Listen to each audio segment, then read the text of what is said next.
अगर वो force perpendicular है तो आप उसको थ्रस्ट बोल सकते हैं।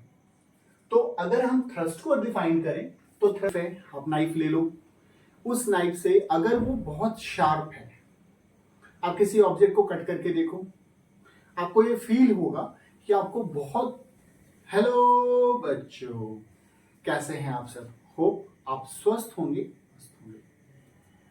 आपने इसके पहले की वीडियो में देखा कि थ्रस्ट और प्रेशर का डिस्कशन हमने थोड़ा एग्जाम्पल के फॉर्म में किया था।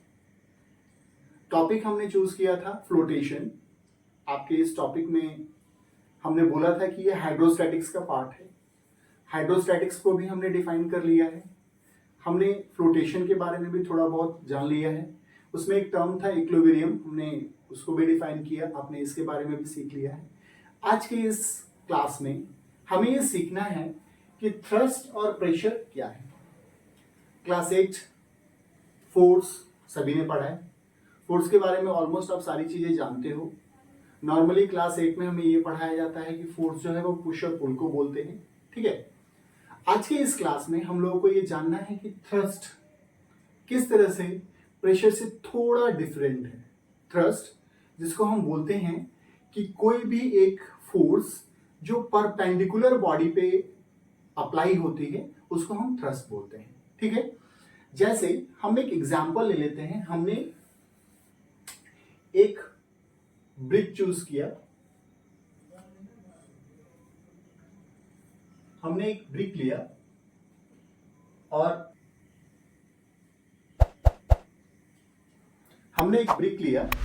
और इसके ऊपर हमने फोर्स अप्लाई किया। अगर ये फोर्स इस ऑब्जेक्ट पे 90 डिग्री पर अप्लाइड हो रहा है तो इस फोर्स को हम थ्रस्ट बोलेंगे। व्हाट आई मीन टू से कि अगर किसी ऑब्जेक्ट पे फोर्स अप्लाई हो रहा है और अगर वो फोर्स परपेंडिकुलर है तो आप उसको थ्रस्ट बोल सकते हैं। तो अगर हम थ्रस्ट को डिफाइन करें तो थ्रस्ट क्या हो जाएगा? तो थ्रस्ट हो जाएगा फोर्स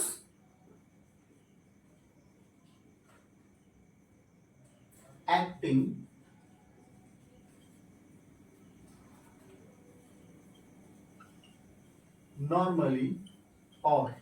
नॉर्मली मींस यहां पे मैंने बात किया था इस 90 डिग्री एंगल का। तो नॉर्मली और परपेंडिकुलरली और normally on the surface of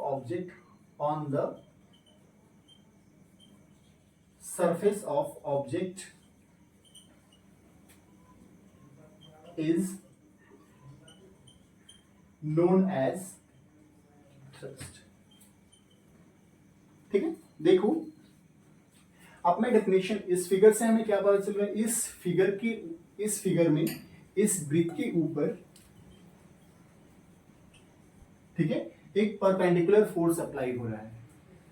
इस परपेंडिकुलर फोर्स को हम थ्रस्ट बोलेंगे। इट मीन्स टू कि थ्रस्ट को अगर हम डिफाइन करना चाहते हैं तो थ्रस्ट कैसे डिफाइन होगा? बहुत ही सिंपल सा लैंग्वेज जिसमें हम ध्यान देंगे कि थ्रस्ट क्या है। तो फोर्स जो किसी ऑब्जेक्ट पे नॉर्मली या परपेंडिकुलरली अप्लाई हो रहा है, एक्ट कर रहा है, तो ऐसे फोर्स को हम लोग थ्रस्ट बोलेंगे। अब ये तो आपने देख लिया कि थ्रस्ट क्या है। थ्रस्ट को आप डिनोट कैसे करोगे? तो थ्रस्ट को एज लाइक फोर्स जिस तरह से आप डिफाइन करते थे, आप इंडिकेट करते थे, उसी तरह से थ्रस्ट को भी इंडिकेट करोगे। मीन्स अगर कुछ पॉइंट्स लिखे हम लोग तो थ्रस्ट के लिए हम क्या राइट कर सकते हैं? हम थ्रस्ट के लिए राइट कर सकते हैं it is indicated by capital. So कैसे डिफाइन करेंगे, कैसे इंडिकेट करेंगे? तो इसको डिफाइन करेंगे कैपिटल एफ से। मीन्स कैपिटल एफ फोर्स को भी इंडिकेट करता है और कैपिटल एफ आपको थ्रस्ट को भी डिफाइन करता है। तो दूसरा चीज, इसकी एसआई यूनिट क्या होगी? तो जब हम इसको फोर्स ही मान रहे हैं तो क्या इसका यूनिट जो होगा वो न्यूटन से अलग होगा? नहीं। आप सीधे सीधे समझ सकते हो कि ये न्यूटन से बिल्कुल भी अलग नहीं होगा, ठीक है। तो SI unit of thrust is Newton.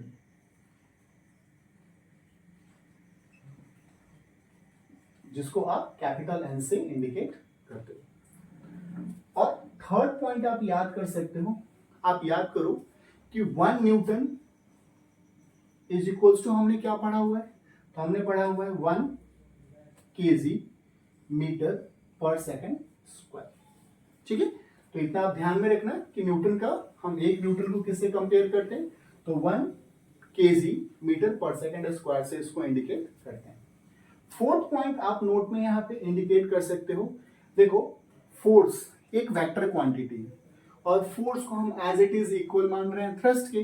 तो अगर थ्रस्ट का SI यूनिट हमारा न्यूटन है, थ्रस्ट को अगर हम F के फॉर्म में ही इंडिकेट कर रहे हैं, तो आप ये मान सकते हो कि ये वेक्टर क्वांटिटी होगा। यस, हम बोल सकते हैं it is a vector quantity.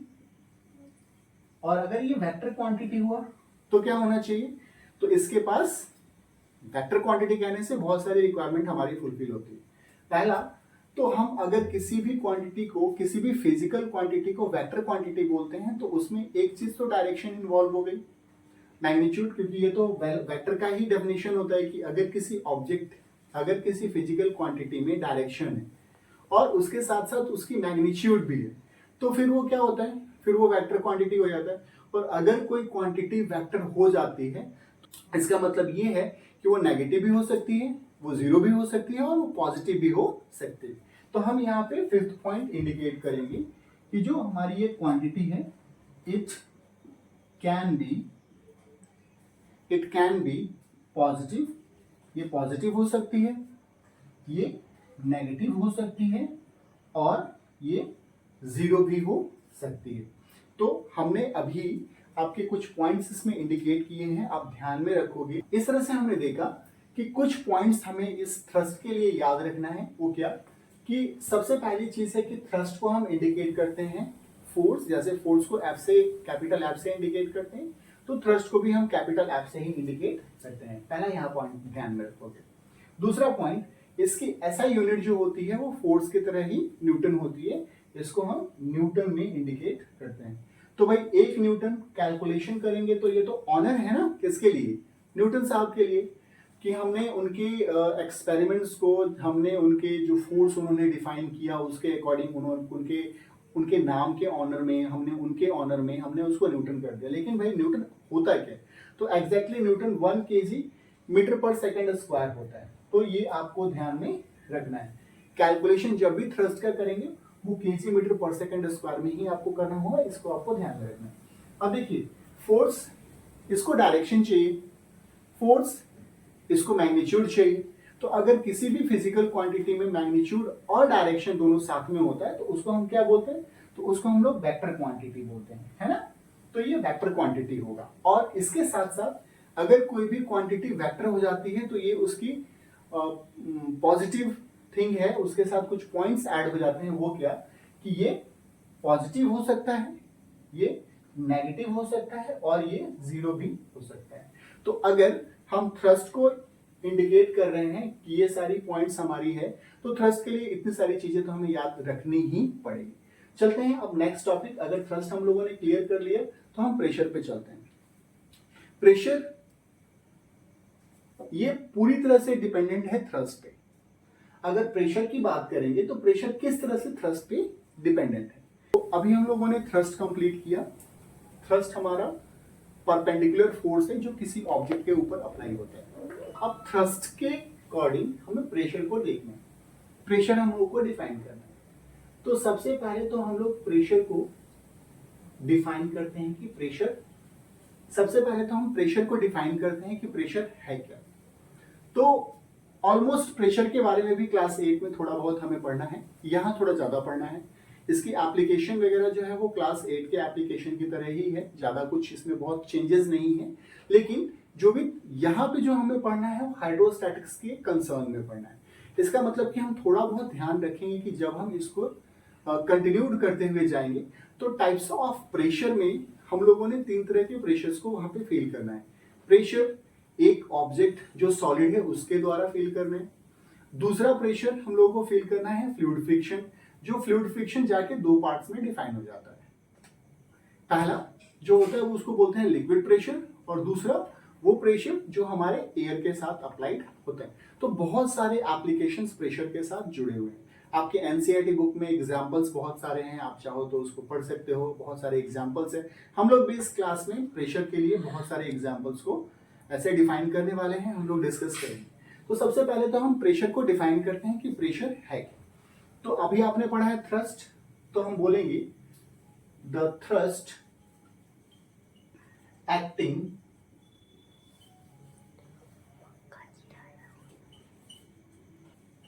Unit area और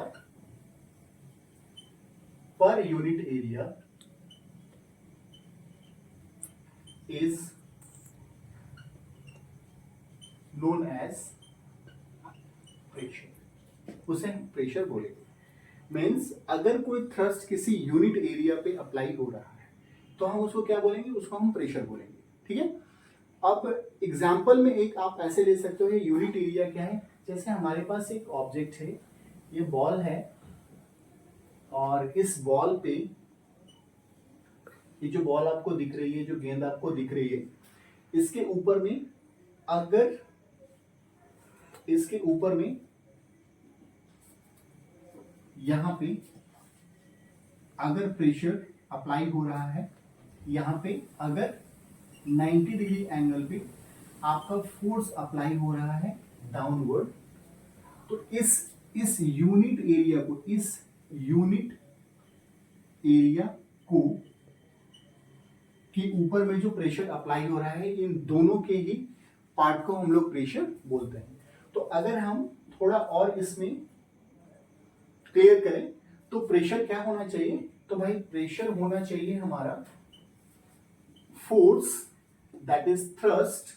हम यहां पे बोल रहे हैं थ्रस्ट, लेकिन हम क्लास 8 में पढ़े हैं फोर्स, तो हम ब्रैकेट में फोर्स को भी यहां पे लेके चलते हैं। तो फोर्स और थ्रस्ट जो यूनिट एरिया पे अप्लाई हो रही है, किसी भी ऑब्जेक्ट के यूनिट एरिया पे अप्लाई हो रही है, तो उसको हम बोलेंगे प्रेशर। तो ये हमारा हुआ प्रेशर का, कि प्रेशर क्या है, तो प्रेशर थ्रस्ट बाय एरिया को बोलते हैं।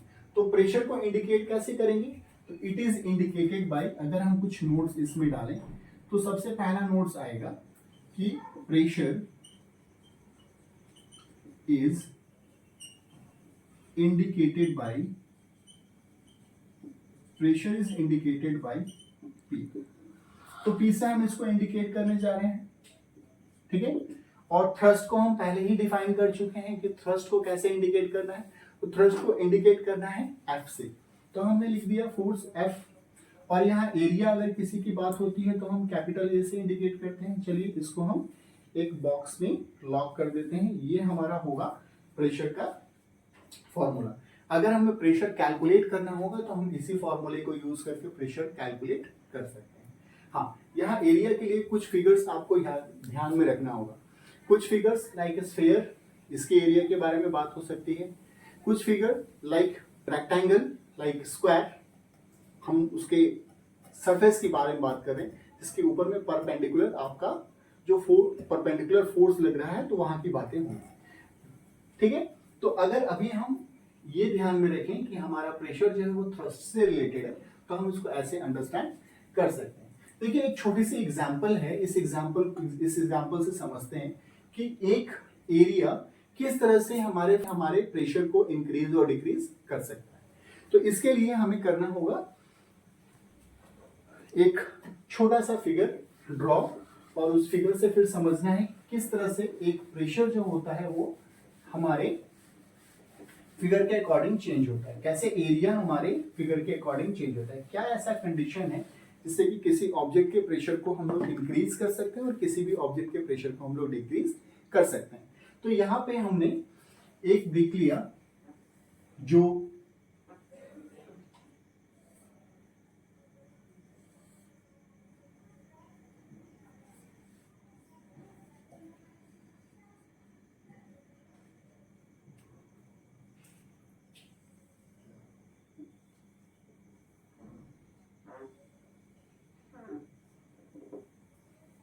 ये हमारी ब्रिक है,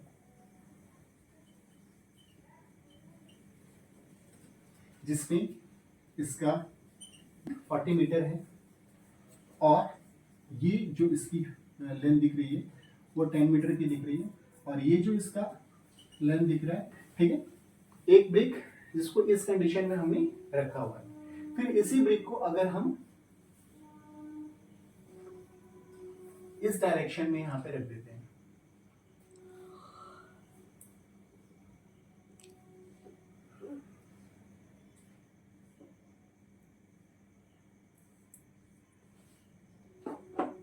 इस डायरेक्शन में हम यहाँ पे इसको रख देते हैं, तो ये लेंथ कुछ ऐसा हो जाएगा 50 मीटर, ये हो जाएगा 10 मीटर और ये हो जाएगा हमारा 40 मीटर। और ये भी हमारी सेम ब्रिक है जो अभी हमने ऐसे रखा हुआ है और दूसरा इसको ऐसे रखा हुआ है। दोनों ही केसेस में देखते हैं। अगर इस ब्रिक की बात करें, ब्रिक जो ए पोजीशन फिगर 1 पे रखी हुई है, ब्रिक जो फिगर 2 में रखी हुई है, अगर दोनों ही पोजीशन की अगर हम लोग बात करते हैं तो क्या चेंजेस आएगा? चेंजेस ये आएगा कि आपका प्रेशर जो होता है वो होता है फोर्स अपॉन एरिया, ये हम लोग बोलते हैं। अब देखिए यहाँ पे दो कंडीशंस हम लोग मान के चलते हैं। पहला कंडीशन ये है कि फोर्स हमारा यहाँ पे कांस्टेंट है, इफ फोर्स इज कांस्टेंट, यहाँ पे फोर्स अगर हमारा कांस्टेंट है तो क्या होगा, तो P is directly proportional to 1/A हो जाएगा। इसे आप बॉक्स में डाल दो क्योंकि ये आपके लिए इंपॉर्टेंट है। ऐसे जितने भी क्वेश्चंस होते हैं, जितने भी एप्लीकेशंस आप प्रेशर के पढ़ते हो, वो सारे इसी कॉन्सेप्ट पे बेस्ड है। अब देखना यहाँ पे कंडीशन ये है कि अगर हम प्रेशर को इंक्रीज करना चाहते हैं, अगर किसी भी ऑब्जेक्ट के ऊपर में हमको प्रेशर को इंक्रीज करना है तो क्या करेंगे, तो भाई एरिया को हम जस्ट रिवर्स करेंगे। मीन्स अगर इंक्रीज करना है तो एरिया क्या करना होगा, डिक्रीज करना होगा। और अगर हम प्रेशर को डिक्रीज करना चाहते हैं तो उस केस में हमको एरिया को क्या करना पड़ेगा, इंक्रीज करना होगा। अभी देखिए फिगर ए में अगर आप इसके एरिया को कैलकुलेट करेंगे तो यहाँ पे एरिया जो आपको आने वाला है, आप देख रहे हो कि ये रेक्टेंगुलर फेस होगा, तो रेक्टेंगुलर फेस एरिया निकालने के लिए क्या करना होगा, 40 × 10 और ये हो जाएगा आपका मीटर स्क्वायर। तो इसको कैलकुलेट करोगे तो कितना आ जाएगा, 400 मीटर स्क्वायर आ जाएगा। और अगर आप यहाँ की एरिया कैलकुलेट करते हो तो ये एरिया क्या हो जाएगा, ये एरिया हो जाएगा 50 × 10 मीटर स्क्वायर, दैट इज ये हो जाएगा 500 मीटर स्क्वायर।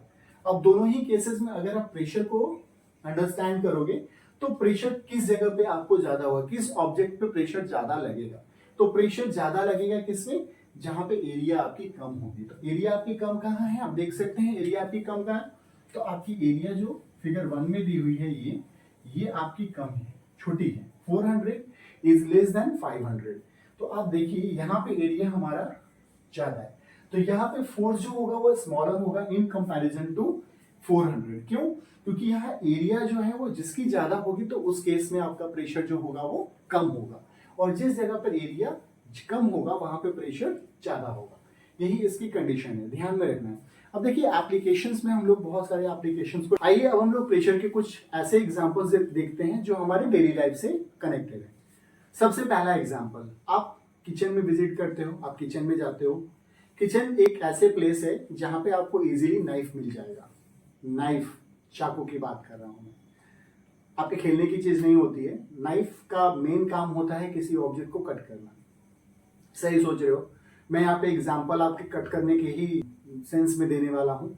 मैं आपको एक ऐसा एग्जांपल दूंगा जो आराम से विजुअलाइज कर सकते हो इस एरिया के कॉन्सेप्ट को। किस जगह पे आपको ज्यादा एरिया फील होगा, कहाँ पे आपको कम एरिया फील होगा, किस जगह पे प्रेशर आपको ज्यादा लगेगा, कहाँ पे आपको कम लगेगा। देखो, आप एक ऐसे, आपके किचन में नाइफ है, आप नाइफ ले लो।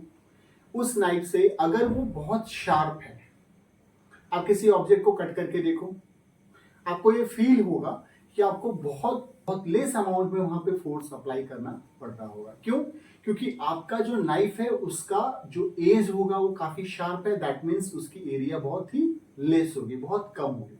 फिर जब आप उसको ऑब्जेक्ट के ऊपर में अप्लाई करोगे तो less area, that increase pressure, तो प्रेशर ज्यादा लगेगा, प्रेशर ज्यादा होगा। तो आपको बहुत लिटिल अमाउंट में फोर्स अप्लाई करके ऑब्जेक्ट को कट करने में प्रेशर काफी ज्यादा होगा, जिसके कारण आप आराम से उस ऑब्जेक्ट को कट कर पाओगे। अब थोड़ा सेंस लेते हैं, ऐसा हमारे पास नाइफ है जो थोड़ा ब्लंट है। मम्मी बहुत दिन से जो घर में है वो नाइफ यूज कर रही है, नाइफ यूज करते करते काफी पुराना हो गया है, और अब उस नाइफ में है ना वो शार्पनेस नहीं है जो स्टार्ट में थी, जो पहले थी। तो अब अगर उस ऑब्जेक्ट से फिर दोबारा से अगर आप किसी लाइक पोटैटो कट करो, लाइक आप एप्पल कट करो, तो कट करके आप ट्राई करो और फील करना कि प्रेशर पहले ज्यादा था या बाद में है। आपको फोर्स ज्यादा अप्लाई पहले करना पड़ रहा था जब आपका नाइफ आपका शार्प था उस समय, या फिर जब ब्लंट हो गया उस समय आपको ज्यादा फोर्स अप्लाई करना पड़ेगा। तो आप ये फील करोगे कि जब आपका नाइफ ब्लंट हो गया है तो उस समय आपका जो एप्पल है या फिर पोटैटो है वो इजीली कट नहीं हो रहा है, तो आपको ज्यादा फोर्स अप्लाई करना पड़ेगा। तो शार्प ऑब्जेक्ट से किसी भी आर्टिकल को कट करना, किसी भी ऑब्जेक्ट को कट करना काफी इजी होता है in comparison to blunt one. ये पहला एग्जांपल हो गया जिसको हम आराम से करके देख सकते हैं। चलो सेकंड एग्जांपल देखते हैं। हम लोग बैग तो कैरी करते ही करते हैं। अब ध्यान देना कि अगर आपकी बैग का स्ट्रैप काफी चौड़ा है, दैट इज एरिया ज्यादा है, तो उसमें आप बैग में अगर बहुत सारा वेट, कुछ ज्यादा वेट भी रख दोगे तो आपको ज्यादा फील नहीं होता, आपके शोल्डर्स पे ज्यादा प्रेशर फील नहीं होता है।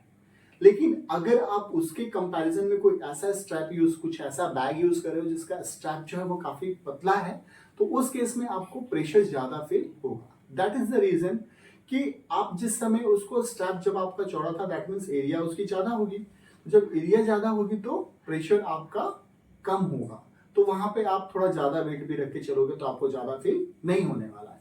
लेकिन इन कंपैरिजन कि आप उसके जगह पर दूसरा कुछ बैग ऐसा है जिसका स्ट्रैप काफी छोटा है, काफी पतला है, उस कंडीशन में एरिया स्मॉल हो गई, तो एरिया स्मॉल होगी तो प्रेशर क्या हो जाएगा, इंक्रीज हो जाएगा, और फोर्स आपको ज्यादा अप्लाई करना पड़ेगा। तो इसलिए आजकल जितने भी बैग्स बनते हैं, जितने भी बैग आजकल मार्केट में अवेलेबल हैं, उनके स्टेप्स काफी चौड़े होते हैं, ताकि अगर बच्चे उसमें ज्यादा बुक्स वगैरह कैरी करें या फिर कोई और ऑब्जेक्ट को भी कैरी कर रहे हैं तो उनको ज्यादा प्रेशर फील ना हो, उनको ज्यादा फोर्स उस पर अप्लाई नहीं करना पड़े। तो ये हमारा सेकंड एग्जांपल हुआ।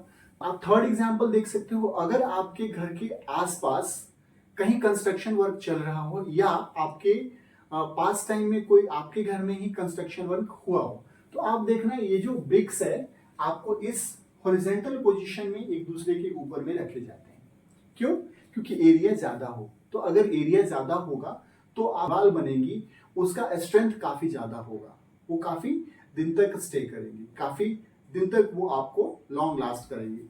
लेकिन अगर आप देखो इस कंडीशन में, इस परपेंडिकुलर कंडीशन, इस वर्टिकल पोजीशन में अगर आप ब्रिक्स को अप्लाई करते हो, ब्रिक्स अगर लगाते हो, तो उस कंडीशन में क्या होगा, तो उस कंडीशन में आपका प्रेशर यहाँ पे हो जाएगा ज्यादा। तो प्रेशर ज्यादा होगा, इट मीन्स टू कि उस दीवार से काफी ज्यादा फोर्स अप्लाई हो जाएगा in comparison to first one.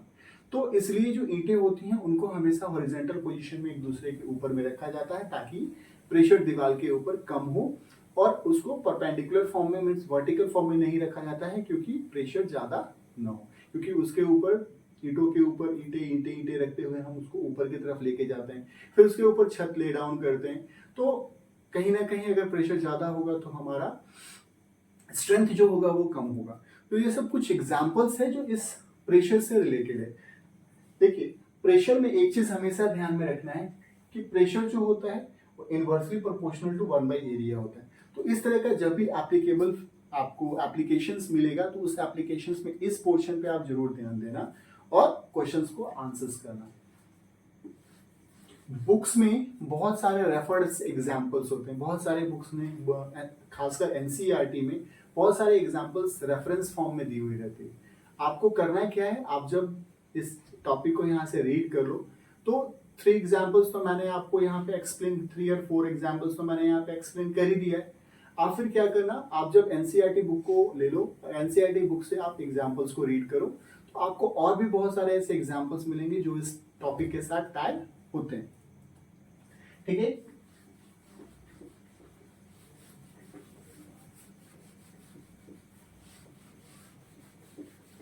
आइए हम लोग देखते हैं। प्रेशर थ्रस्ट दोनों ही क्लियर हो चुका है, हम लोगों ने एग्जांपल्स तक क्लियर कर लिया।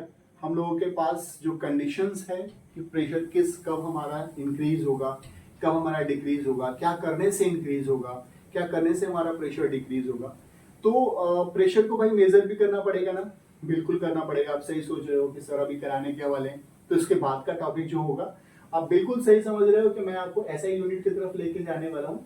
तो ऐसा यूनिट ऑफ प्रेशर क्या है और कैसे हम प्रेशर को कैलकुलेट करेंगे। तो कैलकुलेट करने के लिए फॉर्मूला मैं ऑलरेडी आपको बता चुका हूं कि क्या है। तो हम ऐसा यूनिट ऑफ प्रेशर आते हैं। आप प्रेशर के ऐसा यूनिट को क्या बोलोगे? तो सबसे पहले तो मैं आपको बताऊं, मैं आपको याद दिलाऊं कि जब ये प्रेशर हम लोग डिफाइन कर रहे थे, तो प्रेशर को डिफाइन करने के बाद मैंने एक बॉक्स में एक आपको इक्वेशन प्रोवाइड किया था और मैंने बोला था कि इसको आप ध्यान से रखो, बाद में इसकी जरूरत पड़ेगी। तो अभी उसकी जरूरत यहाँ पे पड़ गई। तो हम लोग ऐसा यूनिट ऑफ प्रेशर के लिए जानते हैं कि प्रेशर का फॉर्मूला क्या है। तो वी नो, क्या जानते हो आप जानते हो कि प्रेशर जो होता है वो थ्रस्ट बाय एरिया होता है। अब अगर हम लेट कर ले, लेट 1 न्यूटन का फोर्स अप्लाई हो रहा है, एक ऑब्जेक्ट मीन्स फोर्स यहां पे जो है वो 1 न्यूटन की है और जो एरिया यहां पे आ रही है वो एरिया 1 मीटर स्क्वायर की। तो इस कंडीशन में अगर हम प्रेशर को मेजर करने जाएंगे तो वो हमें मिलेगा 1 न्यूटन पर 1 मीटर स्क्वायर। तो अगर हम प्रेशर की यूनिट को डिफाइन करें तो ये हो जाएगा 1 न्यूटन पर मीटर स्क्वायर। तो प्रेशर का एसआई यूनिट क्या हो जाएगा? तो SI unit of pressure is 1 Newton पर मीटर स्क्वायर। लेकिन आप लोगों ने सुना होगा कि प्रेशर को हम लोग 1 न्यूटन पर मीटर स्क्वायर में मेजर नहीं करते हैं, हम लोग इसको याद नहीं करते। आप लोग पढ़े हो कि प्रेशर का ऐसा यूनिट क्या है? तो प्रेशर का ऐसा यूनिट होता है पास्कल। तो भाई ये पास्कल कहां से आ गया? फिर से आपको क्वेश्चन यहाँ पे आ जाएगा कि पास्कल कहां से आ गए। तो आपको पता है कि हम कभी भी किसी के यूनिट को अगर चेंज करते हैं, तो जैसे फॉर सपोज हम लोगों ने न्यूटन को चेंज किया हुआ है, न्यूटन तो कोई ऐसा यूनिट है नहीं, वो तो ऑनर है, हम लोग न्यूटन सर को देते हैं। तो उसी तरीके से यहाँ पे प्रेशर के लिए हम लोग पास्कल, ब्लेज पास्कल है, उनके नाम पे हम लोगों ने ऐसा यूनिट इनको दे के रखा हुआ है। तो हम यहाँ पे मान सकते हैं कि in honor of Blaise Pascal, we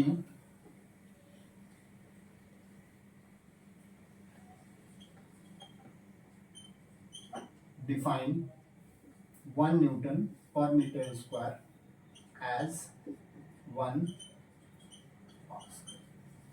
ठीक है, तो हम इसको बोल सकते हैं कि हम ऑनर कर रहे हैं किसको?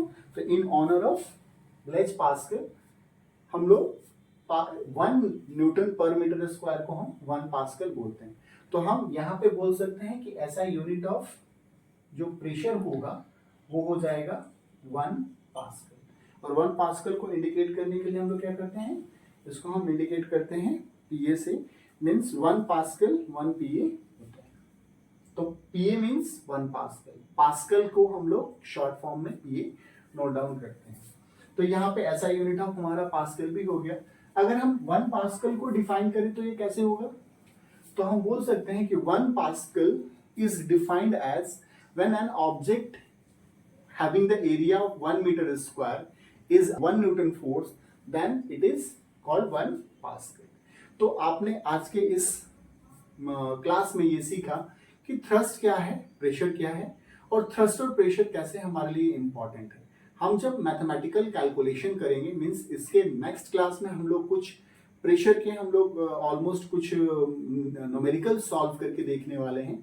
ये न्यूमेरिकल्स आपके इस क्लास से बहुत टैली करेंगे। बहुत ही इंपॉर्टेंट पॉइंट्स इसमें आपको ध्यान में रखना है। प्रेशर की कुछ चीजें, थ्रस्ट की कुछ चीजें आपको ध्यान में रखनी, और अगले वीडियो में हम लोग मिलते हैं फिर न्यूमेरिकल्स के साथ।